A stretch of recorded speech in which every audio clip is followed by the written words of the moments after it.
be the head of everyone's life. Amen. And I thank Ms. Rosa for catching me coming out of Walmart. And asking me to be a part of this program. And I thank everybody that's, members of this church, and the guests, and the members of the visiting churches and the visiting choirs, and the musicians. And I thank my hubby and for coming and pumping me up. All right. And my children and my daughter-in-law and my Oak Grove family as well. And the Greenhill family. Amen. So I'm going to just talk about Esther, the book of Esther. And the book of Esther is found between Nehemiah and Job. So if you're looking for Esther, if you get the Nehemiah, then Esther, then Job. So the book of Esther and the book of Ruth are the only two books that are named after women in the Bible. The book of Esther does not mention God. However, God is present. God's presence is unmistakable throughout the story. That's right. The book of Esther is also the 17th book of the Bible and the 9th and final historical book. The author of the book of Esther is unknown. The book of Esther has 10 chapters and 167 verses. Just in case you were wondering. So the topic is being in the right place at the right time. So being in the right place at the right time matters, especially if you are considered the right person. We have all heard of stories of men and women being in the right place at the right time in the Bible, doing extraordinary things for the sake of their people. Well, Esther is one of these particular people. Yeah. The story takes place while the Jewish people were in exile.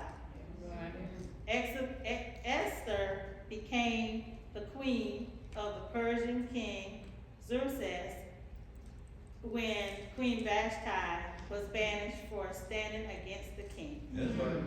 He wanted her to appear before his friends, and she refused.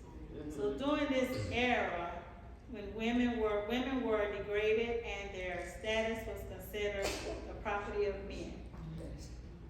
Esther's cousin, she has a cousin, he gave her advice, because sometimes you don't want to listen to all your family members. But she listened to this cousin. Amen. And he convinced her to keep her Jewish identity a secret until it was the right time to reveal her identity. Esther was known as what we call today, this is a phrase I say all the time at work, a street committee member. So she was like a street committee member. She did not isolate herself, and she was abreast of what was going on in the streets. So she played a low key, but she was out there in the streets, not being dirty or nothing, but tending to her business. So by doing this, Esther found out her husband was about to be assassinated. So Esther knew she knew that she had something to do. She was not a person to be easily intimidated by anyone.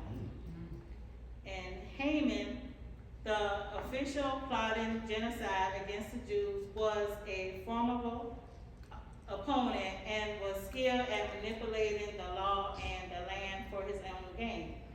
So Esther decided to take Haman on and outmaneuvered, and he never saw it coming. Esther used the full measure of her influence, power, and authority to help her people. She understood that being in the right place at the right time was a temporary phenomenon, and she was determined to make the most of it. Esther's plan was to risk everything by visiting the king unannounced, which during this era in time was punishable by death. Yes. When she did this, it got the attention of Xerxes. This was her plan to plead with the king and save her life as well as her people. Amen. In front of the king and Haman, she boldly identified herself as a Jewish woman. This act was considered a death sentence that was enforced by Haman. Esther did not know if her plan was going to work, but she did know this: her people were in desperate straits, and she had the means to help. Esther made courageous choices to save her people by being in the right place at the right That's time. right. Amen. Life lessons from the story: circumstances in your life are not accidents. God often places us where we can and have influence in the lives of others. So in other words, God placed you in places where you're supposed to be.